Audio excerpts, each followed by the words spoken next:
untuk apa namanya?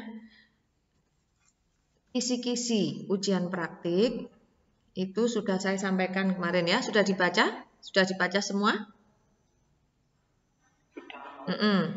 Nah, itu meliputi materi kelas 7, kelas 8, dan kelas 9. Jadi, buku-buku kalian kelas 7, kelas 8 silakan dibuka-buka lagi yang sesuai dengan materi SKL yang saya sampaikan kemarin.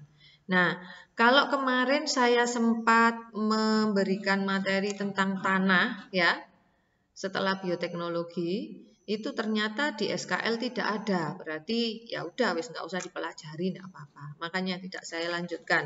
Sebenarnya kemarin saya mau memberi uji kompetensi, tapi ternyata di SKL nggak ada, ya dilewati saja. Kita fokus pada materi-materi SKL ujian akhir madrasah. Ya, kira-kira siap ya? Mendapat nilai bagus semua? Nah, kalau sudah latihan terus ya, kalau sudah berlatih soal-soal terus, insya Allah Allah akan memudahkan. Baik, kita langsung ke materi yang kemarin ya. Sebentar.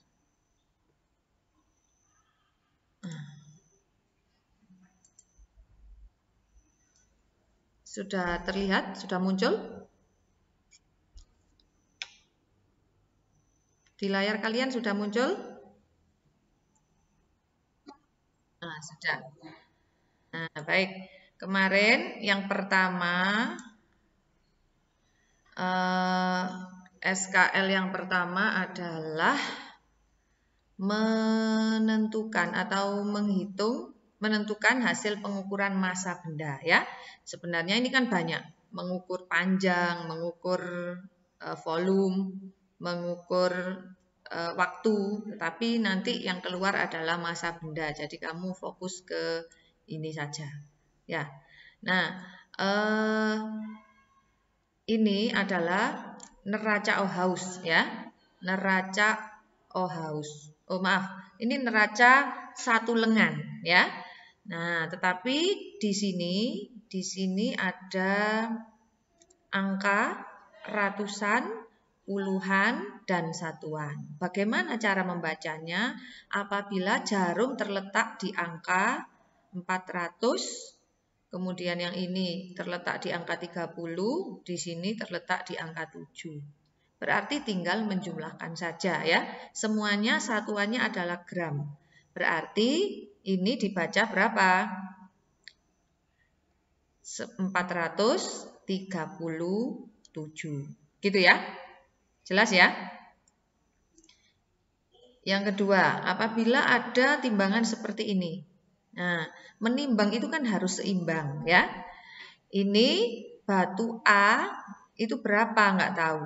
Sedangkan yang di sisi sini 100 dan 20, maka batu ini adalah 120 gram. Nah, yang kedua, menyebutkan besaran pokok. Masih ingat ya, besaran pokok hanya ada 7. Harus hafal satuan internasionalnya dan alat ukurnya. Panjang, massa, waktu, suhu, kuat arus, intensitas cahaya, jumlah zat. Ini kalau dibaca cepat ya, kalau kamu mau gampang menghafalkan, Pak Mawa suka cahaya Jumat. Pak panjang, Mawa massa dan waktu ya, suka suhu dan kuat arus, cahaya Jumat ya, jumlah zat. Cahaya dan jumlah zat. Mohon jangan coret-coret, yang tidak sengaja segera dihapus ya. Kemudian satuannya, hati-hati. Panjang satuannya meter, massa kilogram. Waktu mungkin yang sering kamu kenal adalah jam, tetapi satuan internasionalnya di sini adalah sekon. Apa sekon itu? Detik ya. Kemudian suhu yang sering, yang familiar kamu dengarkan adalah Celsius ya. Tetapi suhu satuan internasionalnya adalah Kelvin, bukan Celsius. Kemudian kuat ampere kuat arus listrik ampere, intensitas cahaya kandela, jumlah zat mol. Ya. Kemudian ini alat ukurnya. Nah, hati-hati, panjang itu bisa menjelma beberapa besaran, ya, beberapa nama besaran yang lain. Apa saja? Lebar. Lebar itu sebenarnya juga panjang, tapi arahnya berbeda, ya, sehingga diberi nama lain. Tapi itu juga termasuk besaran pokok panjang, ya. Panjang, lebar, tinggi, tebal, jarak. Nah, itu sebenarnya adalah panjang semua, ya. Tapi namanya berbeda. Hati-hati, jangan kejebak, ya. Nah, besaran pokok hanya ada 7 ini saja. Berarti selain 7 ini, dia termasuk besaran turunan, ya. Contohnya apa? Volume, luas, ya, gaya, dan lain-lain yang sudah kamu pelajari kemarin mulai dari kelas 7 sampai kelas 9, satuan-satuan atau besaran-besaran selain 7 ini berarti itu namanya besaran turunan. Yang berikutnya adalah mengidentifikasi ciri-ciri makhluk hidup. Insya Allah ini materi yang mudah, ya. Ciri makhluk hidup diantaranya adalah bernafas, memerlukan makan, bergerak, tumbuh dan berkembang biak, peka terhadap rangsang, dan masih ada yang lain, ya. Misalnya ekskresi, mengeluarkan zat sisa. Nah, untuk ciri-ciri makhluk hidup insya Allah mudah, ya. Kalau mau bertanya, silakan nanti setelah di akhir, ya, setelah penjelasan selesai. Nah, perbedaan ciri hewan dan tumbuhan yang sangat mencolok yaitu gerak. Hewan geraknya aktif, artinya bisa berpindah tempat. Kalau tumbuhan pasif, bergerak tetapi tidak berpindah tempat. Cara memperoleh makanan hewan adalah heterotrof, tergantung pada makhluk hidup lain. Tumbuhan autotrof bisa membuat makanan sendiri, ya. Dia meramu bahan-bahannya sendiri. Kalau hewan atau manusia masak sop itu bukan membuat makanan sendiri namanya, ya, karena bahan-bahannya dari makhluk hidup lain. Yang berikutnya adalah menganalisis susunan partikel dan sifat zat. Nah, gampang ini materi SD, ya. Kalau zat padat bagaimana volumenya? Tetap, ya, bentuknya tetap. Meja, ya, mejamu atau bukumu atau HP-mu kamu bawa kemana-mana, bentuknya tetap, ya.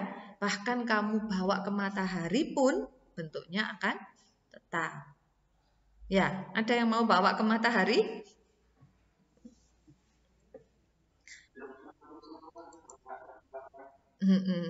Matahari matos maksudnya, batos. Ya, tuh. Kemudian jarak partikelnya berdekatan, susunan partikelnya teratur, gaya ikat partikelnya sangat kuat, tarik-menariknya ya karena berdekatan.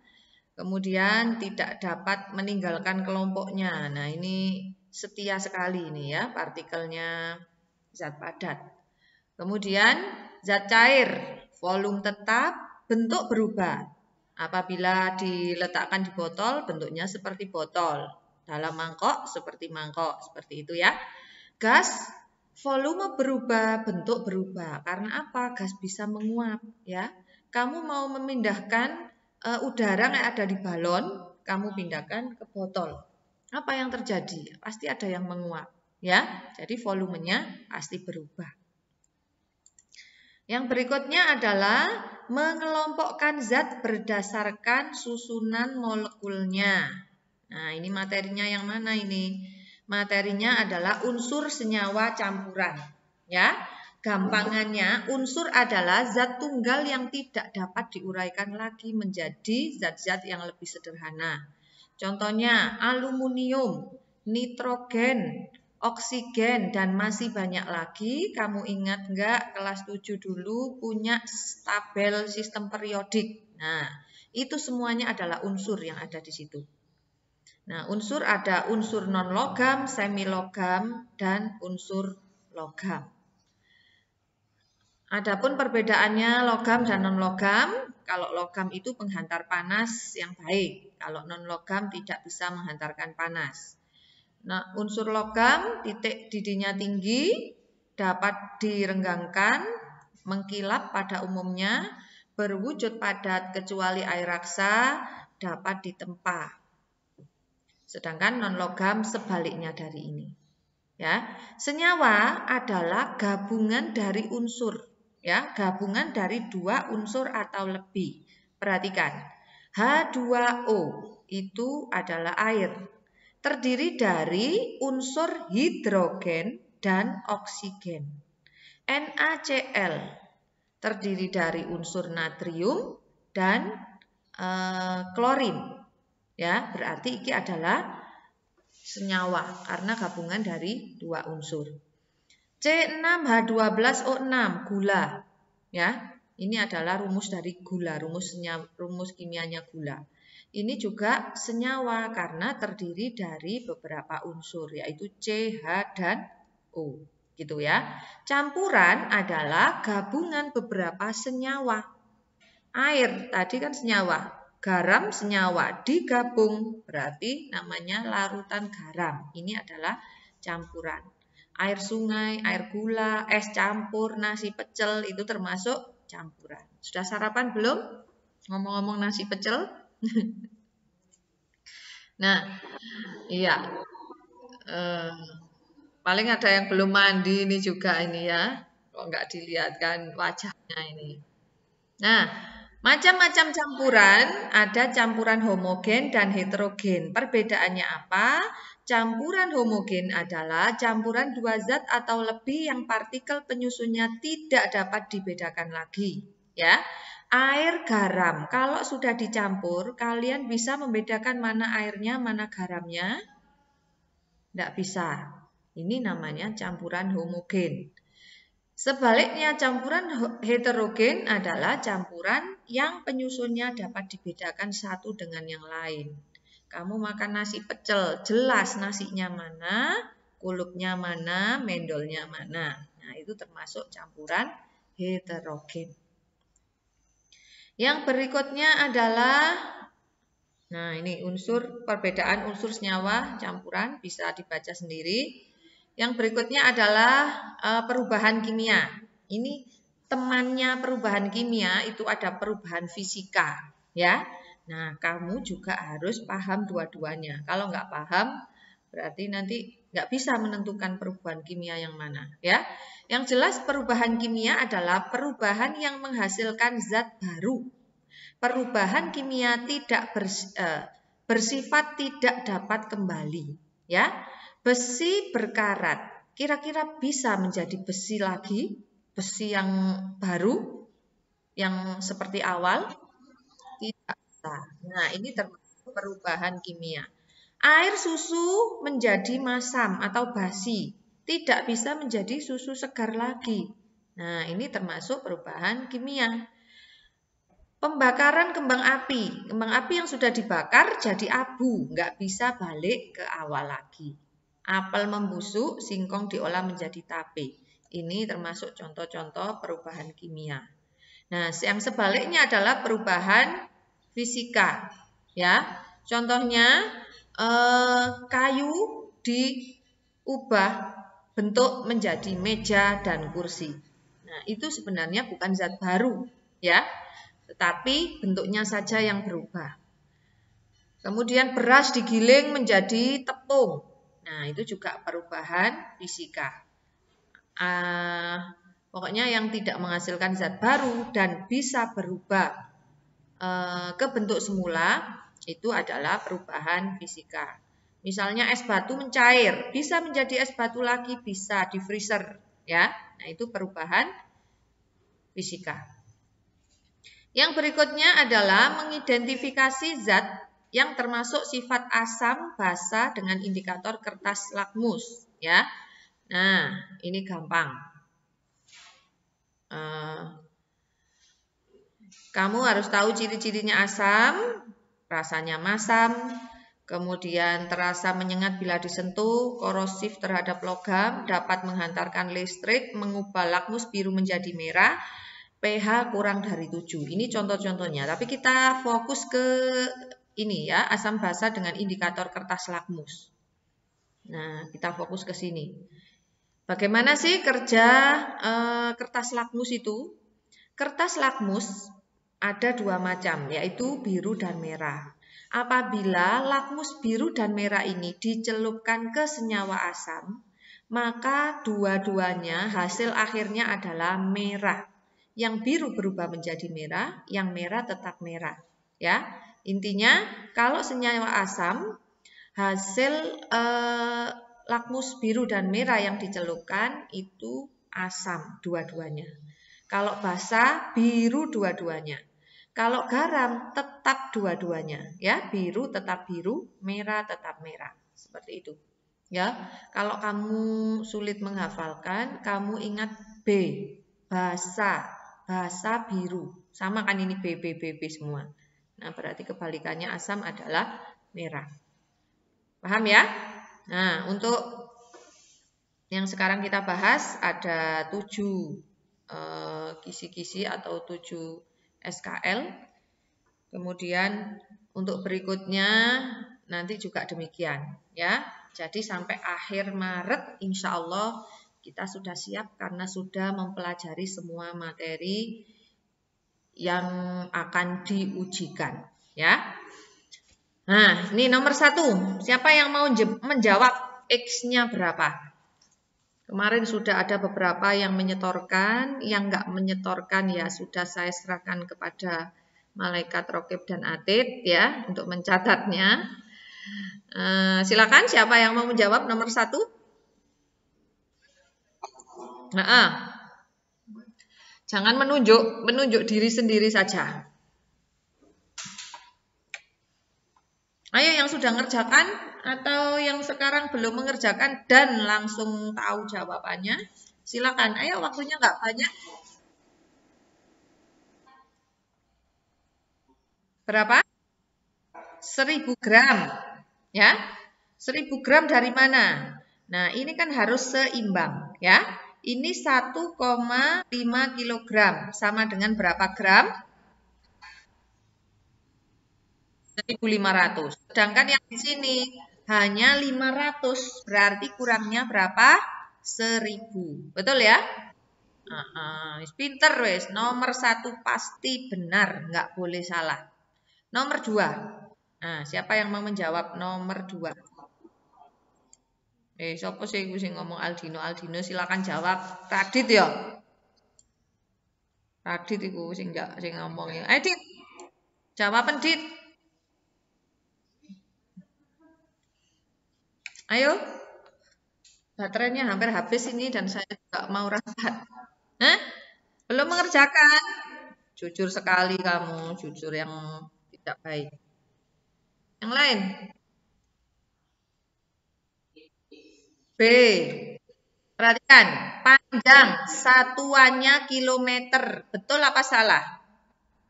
Tadi sudah belajar. Halo? Satuan yang benar apa? Satuan yang benar? Meter. Betul ya. Massa kilogram. Betul atau salah? Betul. Waktu jam. Betul apa salah? Salah. Yang betul apa? Yang betul sekon ya. Sekon bahasa Indonesia. Baca bahasa Indonesia. Kalau baca Inggrisnya ya. Kuat arus ampere betul? Betul? Kemudian suhu derajat Celcius. Betul apa salah? Salah. Yang betul adalah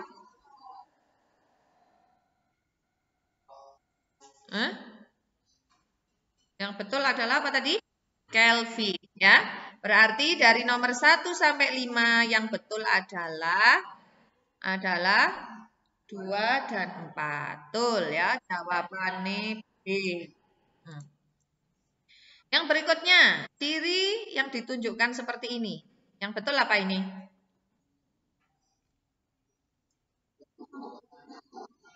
Membutuhkan cahaya, betul? Coba perhatikan, ini ada cahaya di sini, ya.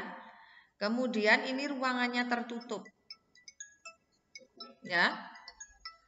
Nah, pertumbuhannya ini tidak ke atas, tapi dia ke samping. Apakah ini betul membutuhkan cahaya? Yang paling tepat adalah peka terhadap rangsang, ya. Peka terhadap rangsang. Di sini ada cahaya di sini, ya. Lubangnya di sini. Dia langsung belok ke sana. Ya. Kalau ada cahaya di sini, ini apa namanya? Yang dilubangi di sini pasti dia akan menuju ke sana. Karena ini tempatnya yang dilubangi di sini, maka dia tumbuhnya ke arah lubang tersebut. Maka itu yang betul adalah peka terhadap rangsangan. Rangsangannya berupa apa? Rangsangannya berupa cahaya. Ya. Nah, hampir salah bisa nomor 4 ya. Nomor 3. Berikutnya, pada tabel berikut menunjukkan sifat gas pada suhu kamar. Mana yang betul? D. Kita cek ya. Aduh, baterainya kok habis ini. D. Ya. Volume berubah, bentuk berubah, gaya antar partikel sangat lemah, jarak antar partikel berjauhan. Betul ya? Yang berikutnya, nah, kelompokkan yang termasuk unsur senyawa campuran. Coba, udara termasuk unsur senyawa atau campuran? Campuran. Gula pasir, gula tadi sudah dibahas. Senyawa, ya, rumusnya C6H12O6. Air laut, campuran. Ya. Kalau air murni, senyawa, ya, rumusnya H2O. Emas, apa emas? Loh, emas itu unsur ya. Coba nanti dilihat di tabel periodiknya. Rumusnya AU ini. Aurum ya. Larutan garam campuran ya. Nah, yang sudah mengerjakan dan masih salah dicek lagi ya. Nah, itu yang betul. Berikutnya, berdasarkan pernyataan di atas termasuk sifat fisika zat. Kira-kira mana yang sifat fisika?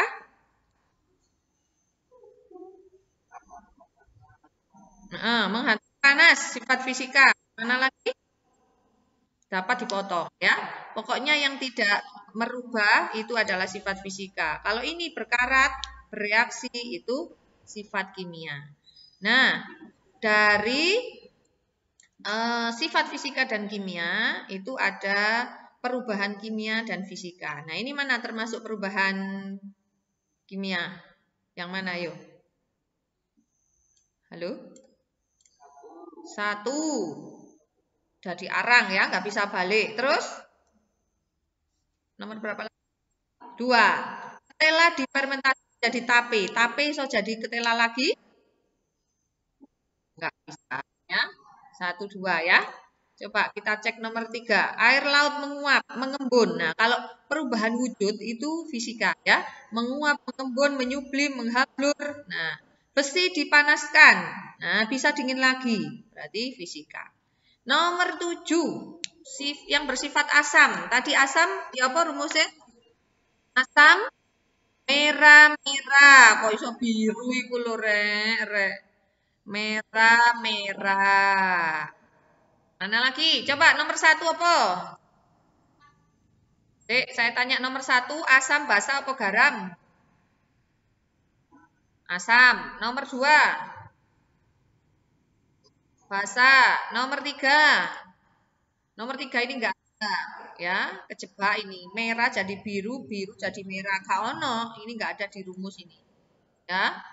Terus nomor 4, merah-merah, asam. Biru-biru, basa. Yang ditanyakan asam berarti jawabannya 1 dan 4. Bisa ya? Gampang kan? Kalau diingat-ingat lagi, insya Allah mudah karena sudah kalian pelajari di kelas 7. Sekarang tinggal membangkitkan lagi saja. Alhamdulillah, sampai terakhir ini yang bergabung ada 36 siswa. Sebelum saya akhiri, sebagai bukti, saya bisa ngomong ke kurikulum kalau saya mengadakan Zoom dan yang hadir siapa saja. Silakan dibuka semua kameranya, kita foto bersama. Ayo, ayo lembar 1, halaman 1. Silakan dibuka. Ade Putra, Dimas, Ina, Siva, Silvi, Maulana, Ismi, Kakak, Krisna, Naufal, Tasyakuril masih belum buka atau belum mandi nih? Enggak apa-apa, yang penting wajah. Wis apa adanya. Mundur langsung ikut Zoom itu berarti luar biasa ya. Berarti niatnya luar. Sodes, jangan keluar dulu. Kita silakan lembar kedua, halaman kedua, abdan dan lain-lain juga. Hanya 1, 2, 3. Baik. Sebelum kita akhiri, kita baca Al-Fatihah lagi. Kita pelajari hari ini masak dan tidak keluar-keluar lagi, ya, hingga nanti uji. Kemudian jangan lupa ujian praktek ya. Yang belum silakan bertaubat, dan yang ini adalah anak yang baik